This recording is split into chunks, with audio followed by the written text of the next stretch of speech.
Captain Jake Morrison walked across the bridge of the UES Liberty, watching the stars move past the large windows. He had been commanding this ship for 2 years now, and still felt amazed every time he looked out at the endless space around them.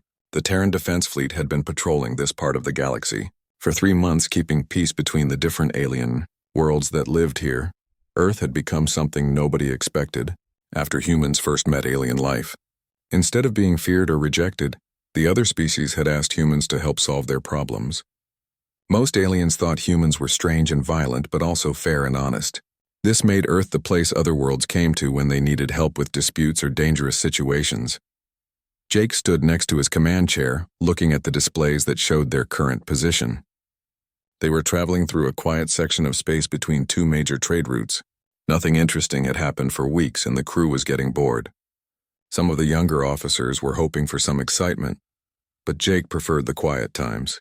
He had seen enough fighting during the colony wars 5 years ago. Communications officer Lisa Carter sat at her station monitoring the various radio frequencies that ships and planets used to talk to each other. She was a small woman with short brown hair who had joined the fleet right out of the academy. Lisa was very good at her job and could understand messages in 12 different alien languages. She suddenly straightened up in her chair and her face went pale. "Captain," Lisa said in a worried voice, "I am getting a distress signal on the emergency channels. It is coming from the Zalani homeworld." Every person on the bridge stopped what they were doing and looked at Lisa. The Zalani were one of the most advanced races in the known galaxy. Their technology was so far ahead of everyone else that most species could not even understand how it worked. The Zalani lived in beautiful crystal cities that floated in the air and used pure energy as tools. They had never asked anyone for help before. Commander Ryan Hayes walked over to Lisa's station. He was an older man with gray hair who had been in space for 30 years. Ryan had fought in more battles than anyone else on the ship, and nothing usually surprised him anymore. But hearing that the Zalani needed help made even him look concerned. "What kind of emergency are they reporting?" Ryan asked Lisa. Lisa put her hand over her earpiece and listened carefully to the message. Her hand started to shake slightly as she worked to understand what the Zalani were saying. Their language was very complex and used sounds that humans could barely hear. "Sir, they are saying that their system has been invaded. Multiple enemy fleets have entered Zalani space and are attacking their worlds. The message is breaking up, but I can make out that they are specifically asking for human military help." Lisa paused and checked her translation again. "They are calling the invaders something that translates to void hunters, and they want the Deathworlder fleet to come immediately." Jake felt cold fear run through his body. In the standard galactic language, the word Deathworlder was what other species called humans. It came from the fact that Earth was considered one of the most dangerous planets anyone had ever heard of. Most worlds that had intelligent life were peaceful places with gentle weather and friendly animals. Earth was full of creatures that wanted to kill and eat everything else. Humans had survived by becoming better predators than anything else on their planet. Most aliens used the term Deathworlder with respect but also fear. They knew that humans were different from other intelligent species. Where most races had developed technology to avoid conflict, humans had developed technology to win conflicts. The galaxy had peace mainly because humans were around to enforce it. "Set our course for the Zalani system at maximum hyperspace speed," Jake ordered his helmsman, "and send a priority message back to Earth Command. Tell them that someone is attacking the Zalani, and we need to know what we are dealing with." The helmsman was a young man named Peter Davis, who had just finished his training 6 months ago. He quickly entered the new coordinates into the ship's computer and prepared for the jump to hyperspace. "Course laid in, Captain. We can reach the Zalani system in 18 hours at maximum speed." "Make it so," Jake said. The Liberty's engines powered up and the ship jumped into hyperspace. Outside the windows, the stars changed from points of light to long streaks as they traveled faster than the speed of light. Jake stood on his bridge thinking about what they might find when they reached the Zalani homeworld. If someone was actually attacking the Zalani, it meant they had technology that was incredibly advanced. The Zalani defense systems were legendary throughout the galaxy. Their energy shields could stop almost any weapon, and their own weapons could destroy entire fleets. For them to be losing a battle meant the enemy had to be something completely new and dangerous. Jake also wondered why the Zalani had specifically asked for human help. Most alien species tried to solve their own problems before calling on humans. They knew that when humans got involved in a fight, it usually meant things would get very violent very quickly. Humans had a reputation for solving problems with overwhelming force rather than clever technology. During the long trip to the Zilani system, Jake had his crew prepare for anything. They checked all the weapon systems and ran practice drills for different types of combat situations. The Liberty was not the biggest ship in the human fleet, but it was well armed and had a crew that knew how to fight. Lisa continued to monitor the communications channels, trying to get more information about what was happening in Zilani space. But as the hours passed, the radio signals became weaker and more confused. By the time they were 6 hours away from their destination, all communication from the Zilani worlds had stopped completely. "Captain," Lisa reported with worry in her voice, "I am not receiving any signals from the Zilani system at all. Either their communication systems have been destroyed or—" She did not finish the sentence, but everyone on the bridge understood what she meant. Jake looked around at his crew. These were good people who had signed up to protect innocent life throughout the galaxy. Now they were flying toward a situation that might be more dangerous than anything they had ever faced. But he knew that if the Zilani were in trouble, then humans would help them no matter what the cost. "All hands prepare for combat operations," Jake announced over the ship's communication system. "We do not know what we will find when we reach our destination, but we will be ready for anything. The galaxy is counting on us to do our job." As the Liberty continued through hyperspace toward the Zilani homeworld, none of the crew could imagine that they were about to face an enemy that would make humanity's reputation as dangerous Deathworlders seem almost peaceful by comparison. The UES Liberty dropped out of hyperspace at the edge of the Zilani star system, and Captain Jake Morrison immediately knew something was terribly wrong. Where there should have been the beautiful sight of crystal space stations floating like diamonds around the blue-white star, there was only wreckage and debris, pieces of what had once been magnificent. Zilani structures drifted through space like broken glass. "My God," whispered helmsman Peter Davis as he stared at the destruction on his screen. Jake felt sick to his stomach as he looked at what remained of one of the galaxy's most advanced civilizations. The Zilani had built orbital cities that were works of art as much as they were homes for millions of people. Now those cities were nothing but scattered fragments reflecting the light of their star.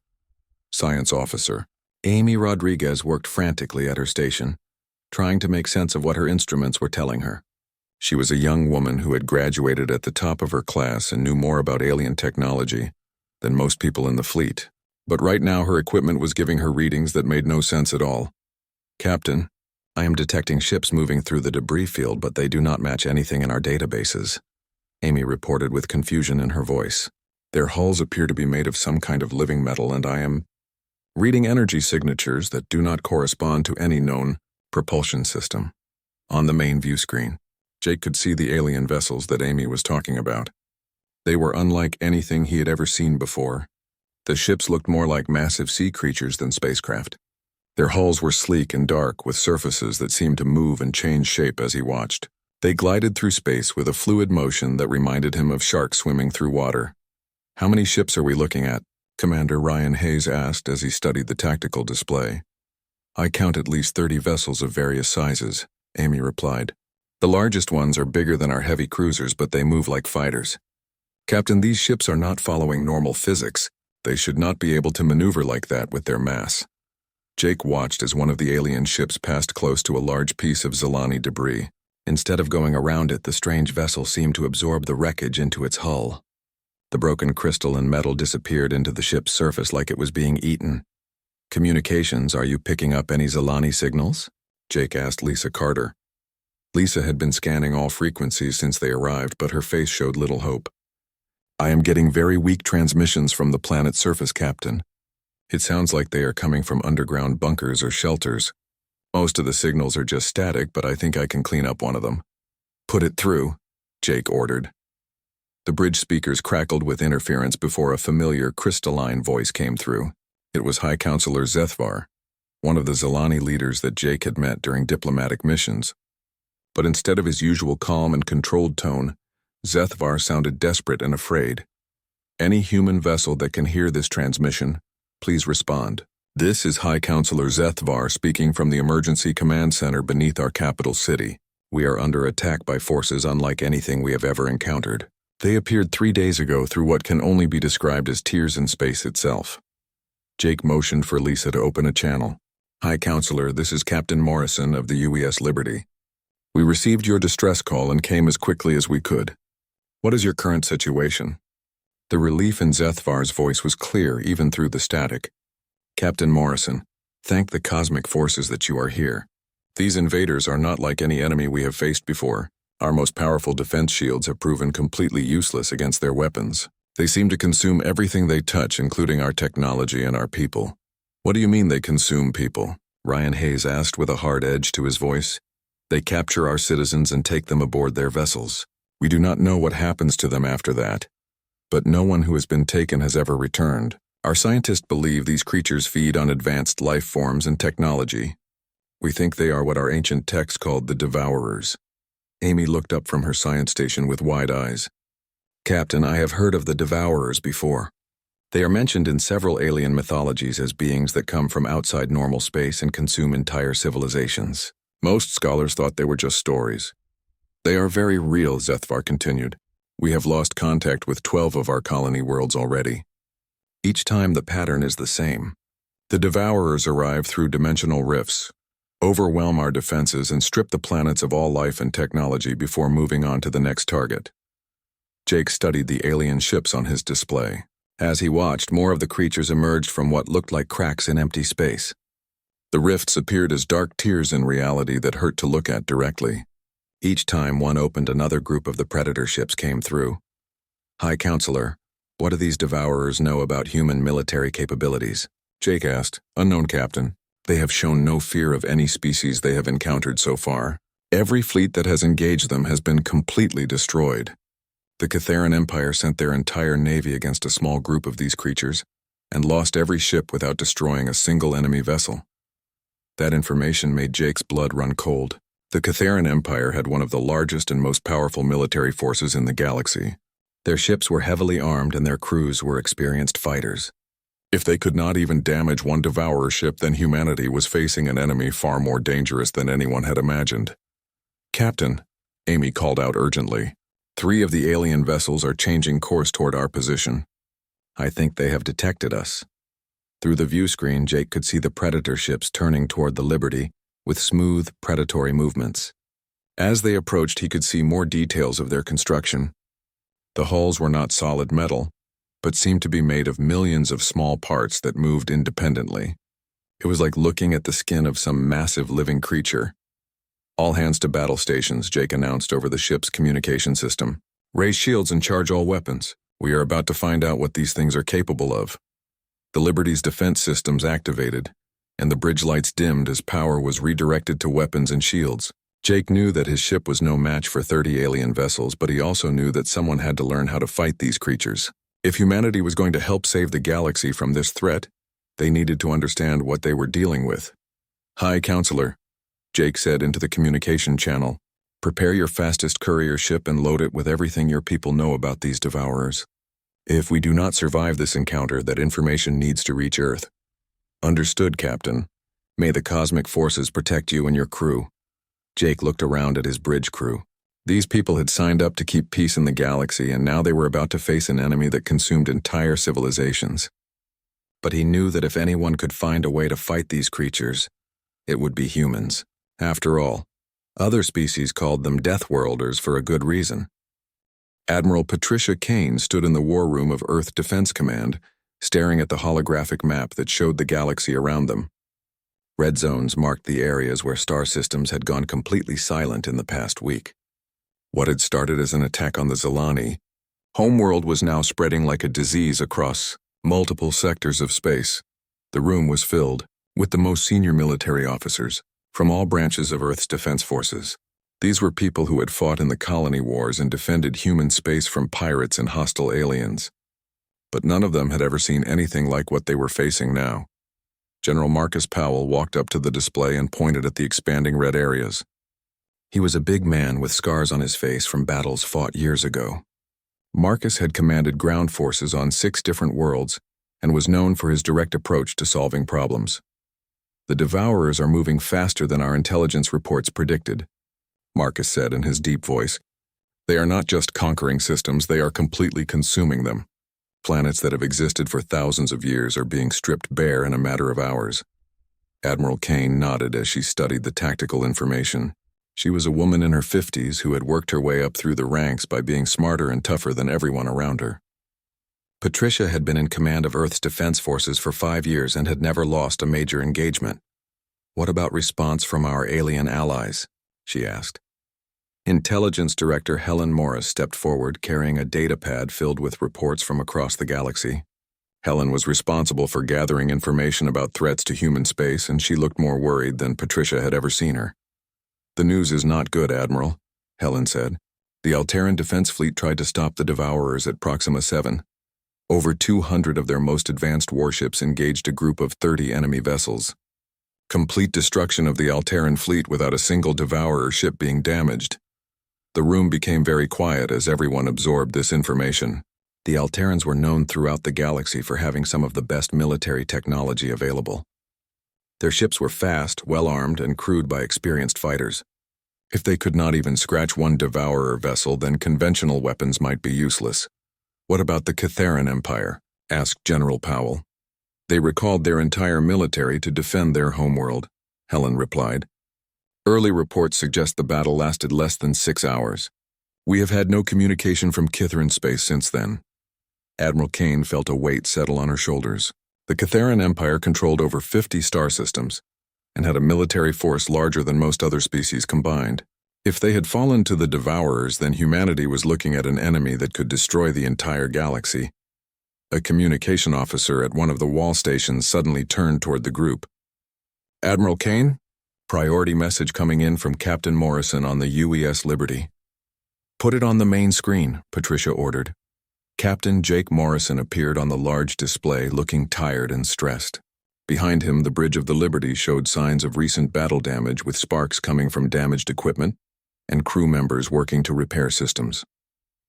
Admiral Kane, I have been observing Devourer tactics for the past 3 days while conducting rescue operations in Zalani space, Jake reported.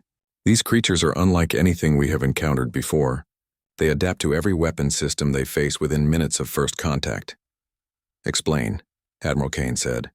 Energy weapons become completely useless after the first few shots. The Devourers seem to absorb the energy and turn it back against attacking ships. Kinetic weapons like missiles and projectiles are consumed by their hulls and converted into materials that make them stronger.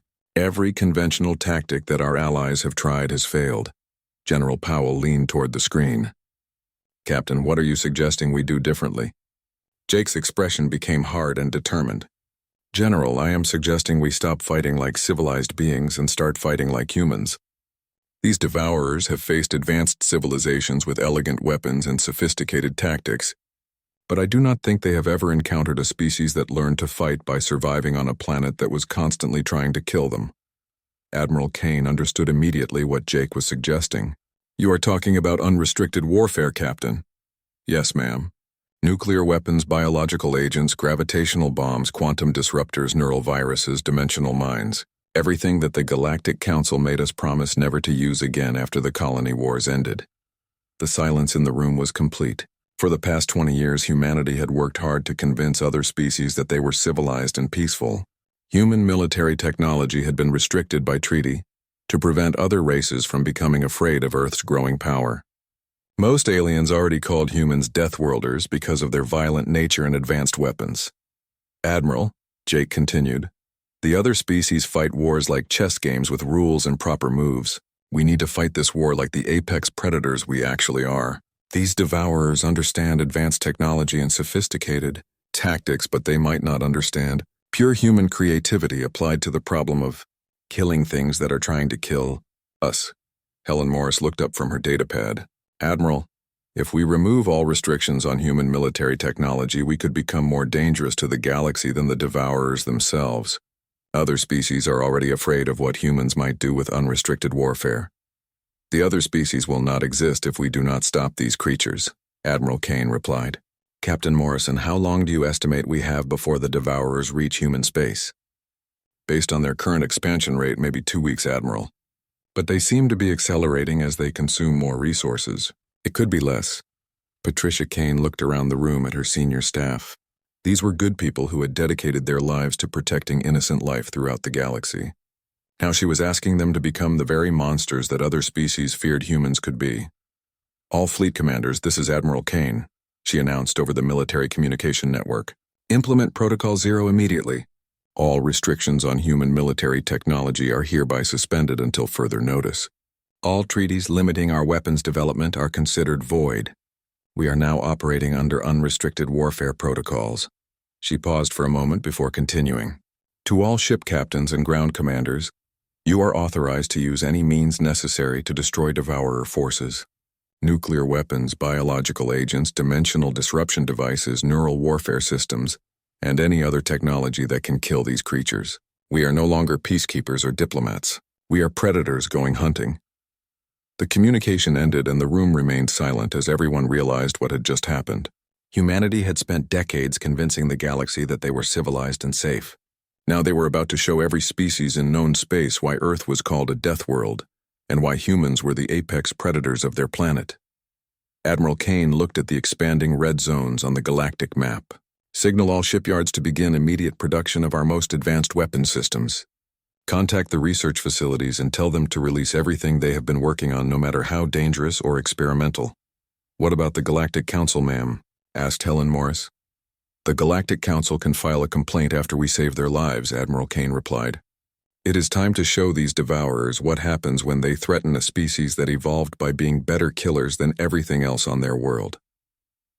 The UES Vengeance dropped out of hyperspace directly into the middle of a devourer-feeding swarm around what had once been the beautiful world of Altair Prime. Captain Billy.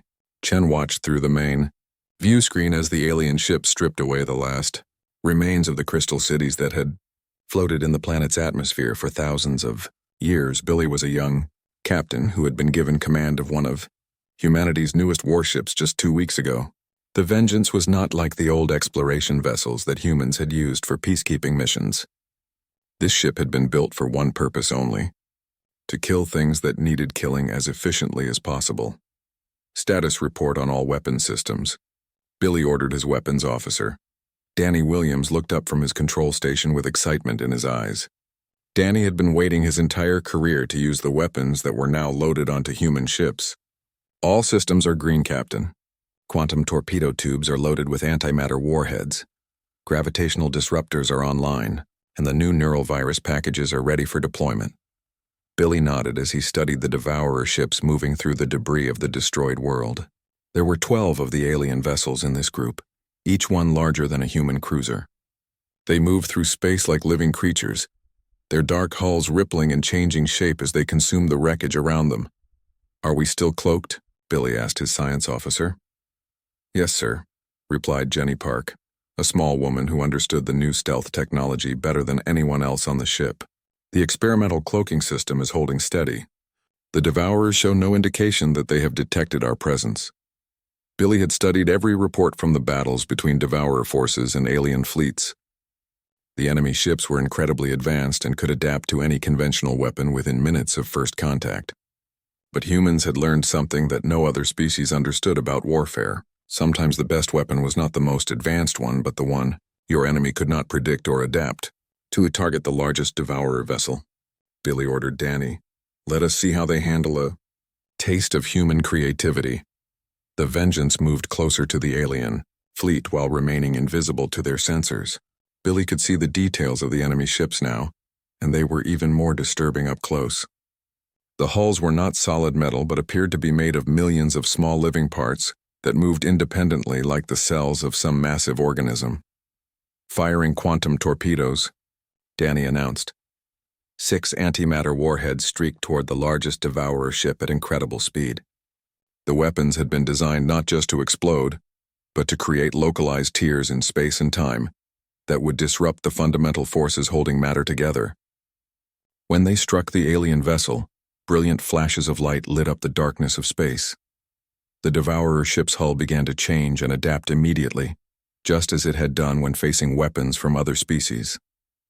Dark patterns spread across its surface as it analyzed the quantum energy and prepared to defend against future attacks of the same type. "The enemy vessel is adapting to our Quantum weapons, just like the report said it would, Jenny reported from her science station.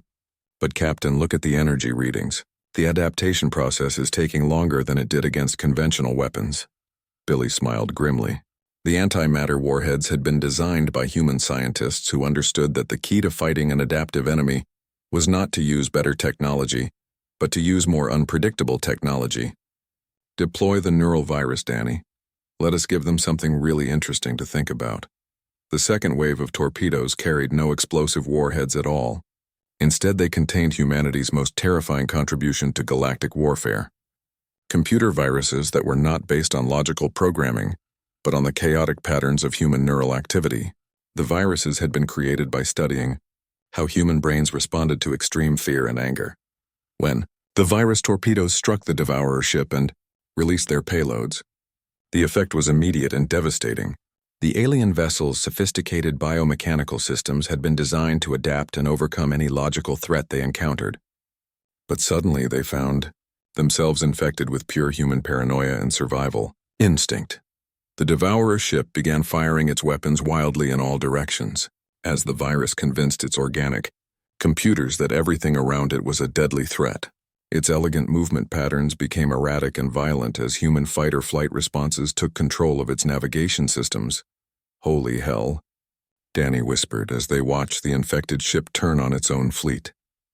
It is working, Captain. The thing is attacking the other Devourer vessels. But Billy was not celebrating yet. He had read the tactical manuals that Admiral Kane had distributed to all ship commanders. The key to defeating an adaptive enemy was not to give them time to understand what was happening to them. Signal the rest of our fleet, Billy ordered his communications officer. All ships begin Phase 2 immediately. Time to show these creatures what unrestricted human warfare really looks like. Across the star system, more human vessels suddenly appeared as their cloaking systems deactivated. But these were not just military warships. Converted civilian freighters, mining ships, and even passenger liners had been loaded with weapons that violated every treaty humanity had ever signed with alien governments. The cargo ship UES Persistence launched a spread of nuclear mines that could crack small moons. Each mine contained a fusion warhead surrounded by fragments of collapsed matter that would create gravity, well strong enough to tear apart anything caught in their effects. The mining vessel UES Excavator released clouds of biological agents that had been designed to corrupt the living metal that made up Devourer hulls. The agents were based on Earth bacteria that consumed metal for food but had been modified to work thousands of times faster and more aggressively. The passenger liner UES Harmony fired quantum disruption beams that could collapse the molecular bonds holding solid matter together. The beams had originally been developed for mining operations, but human engineers had realized they could be used to literally dissolve enemy ships at the atomic level. Most terrifying of all was the research vessel UES Discovery, which launched dimensional bombs that could create artificial black holes. The bombs were completely experimental and extremely dangerous even to the ships that fired them. But they could destroy entire enemy fleets in seconds. The Devourer ships found themselves facing an enemy unlike anything they had encountered before. These were not the elegant weapons and sophisticated tactics used by other species. This was pure human violence backed by advanced technology and absolutely no moral restrictions. For millions of years, the Devourers had consumed advanced civilizations by adapting to their logical and predictable military responses. But humans did not fight logical wars. They fought like cornered animals, using every dirty trick and dangerous weapon they could create. The alien ships tried desperately to adapt to the chaos being unleashed against them, but human creativity was faster than their evolutionary responses. Every time they began to understand one weapon system, the humans would switch to something completely different and even more unpredictable. Within an hour, the entire Devourer fleet had been destroyed, and Billy Chen found himself looking at empty space where 12 seemingly invincible alien ships had been feeding just moments before. Signal Admiral Kane, Billy ordered. Tell her that Phase 2 was a complete success. The Devourers can be killed, and we now know how to do it. 6 months after the first Devourer attack, Admiral Patricia Kane stood on the observation deck of the UES Retribution watching as the last enemy gateway collapsed into nothing more than empty space. Around her ship, the combined fleets of humanity spread across the star system like a pack of wolves, that had just finished hunting their prey. The war against the Devourers was over, and humanity had won completely. But Patricia did not feel like celebrating because she knew that victory had come with a price that would change everything about human relationships with the rest of the galaxy. Commander. Steve Barnes walked up to her, carrying the final casualty reports from all fronts of the war. Steve was a good officer who had served under Patricia for 3 years and had never seen her look as troubled as she did right now. Admiral, Devourer resistance has collapsed across all sectors, Steve reported in his calm, professional voice. Our intelligence teams believe that the few surviving enemy ships have retreated through dimensional rifts that we cannot follow. All human forces are standing down from active combat operations. Patricia nodded but continued staring out at the debris field that marked the location of the final battle. Human ships moved through the wreckage collecting data and searching for any technology that might be useful for future conflicts. The efficiency with which her forces had destroyed an enemy that had consumed entire civilizations was both impressive and frightening. "What is the status of relief efforts in the liberated systems?" she asked. Steve's expression became uncomfortable. "Mixed results, ma'am. The surviving alien populations are grateful that we saved them from the Devourers, but they are also clearly afraid of us now. It seems that watching humans fight an unrestricted war is quite different from just hearing stories about our violent past." Through the observation windows, Patricia could see rescue ships from a dozen different alien species maintaining careful distances from human vessels. The same governments that had begged for humanity's help just months ago now seemed reluctant to get too close to their saviors. She had expected this reaction, but it still hurt to see it happening. "Incoming priority transmission from the Galactic Council," Steve announced as his communication device activated. "Put it through to the main display," Patricia ordered. The holographic image of High Counselor Vextar appeared in front of them. Vextar was a member of the Thessian species, tall and thin with tentacles instead of arms and large black eyes that showed intelligence and wisdom. He had been the senior member of the Galactic Council for over 20 years and had always been friendly toward humanity. "Admiral Kane, on behalf of the Galactic Council and all member species, I want to express our deepest gratitude for humanity's actions during this crisis," Vextar began in his formal diplomatic voice. "The threat of the Devourers has been eliminated thanks to your people's unique military capabilities." Patricia could hear the careful word choices in his statement. "I have the feeling there is more you want to say, Counselor." "Indeed there is, Admiral. The Council has had extensive discussions about what we witnessed during the recent conflict. The weapons your species deployed and the tactics you used represent a level of systematic destruction that frankly exceeds our worst estimates of human military potential." Patricia had been expecting this conversation ever since the first reports of human victories had reached the galactic government. "What exactly is the Council proposing, Counselor?" Vextar's tentacles moved in patterns that Patricia had learned indicated nervousness in his species. "A new role for humanity in galactic affairs, Admiral. No longer as peacekeepers or diplomatic mediators, but as what your species appears to have always been, the galaxy's apex predators." The implications of his words hit Patricia immediately. "Explain that, please." "When diplomatic solutions fail, when conventional military forces prove inadequate, when threats emerge that require extreme measures, the galaxy will call upon Earth for assistance. You would become our weapon of last resort against enemies that civilized species cannot handle through normal means." Patricia felt a heavy weight settle in her chest as she understood what the Council was really saying. Humanity would become the monsters that other species called when they needed bigger monsters killed. Respected and feared, but forever separate from the civilizations they protected. "And if humanity refuses this role?" she asked. "Admiral, your species has just demonstrated the ability to wage unrestricted warfare against interdimensional invaders and achieve complete victory. The galaxy needs protectors who can face threats that normal civilized military forces cannot handle." Vextar paused before continuing. "But it also needs those protectors to remain contained when they are not actively needed for galactic defense." Patricia looked out at her fleet of human warships. These vessels were crewed by people who had volunteered to defend innocent life throughout the galaxy. They had unleashed weapons of mass destruction and violated every rule of civilized warfare because it was the only way to save billions of lives from the Devourer threat. "What, You are describing sounds like we would become a military force that other species only contact during emergencies, Patricia said. That is essentially correct, Admiral. Humanity would maintain its own territory and internal affairs, but your interaction with the broader galactic community would be limited to situations requiring your unique combat capabilities. Steve Barnes stepped closer to Patricia, with anger visible on his face. Counselor, you're talking about treating humans like dangerous animals that are kept in a cage until you need them. Commander Barnes. I understand your frustration, but please consider the situation from our perspective. Vextar replied. Your species has just proven that you can create weapons capable of destroying entire star systems and deploy biological agents that could wipe out all life on multiple worlds. Other member species are terrified of what humans might do if you ever decided that the galaxy needed to be conquered rather than protected. Patricia understood the Council's position even though she did not like it. Humanity had saved the galaxy, but in doing so they had shown every alien species exactly how dangerous humans could be when all restrictions were removed. The other races would never again see humans as civilized beings who could be trusted with normal diplomatic relationships and signal. All human ships to begin returning to Earth space, she ordered. Steve. It appears we have been given a new job. Description.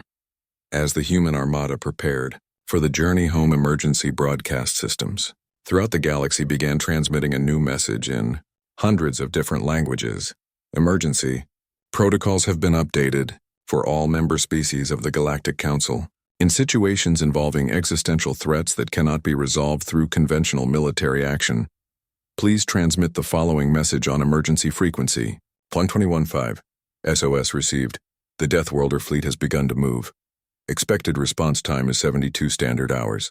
Warning. Human military intervention involves weapons and tactics that exceed normal warfare parameters. Request assistance only when all other diplomatic and military options have been completely exhausted. Patricia Kane looked out at the stars and realized that humanity had won the war but lost something important in the process. They had saved the galaxy from the devourers, but now they would forever be the species that everyone feared, even as they depended on them for protection. The age of humans as galactic peacekeepers and diplomats was over. The age of the Deathworlder fleet had officially begun.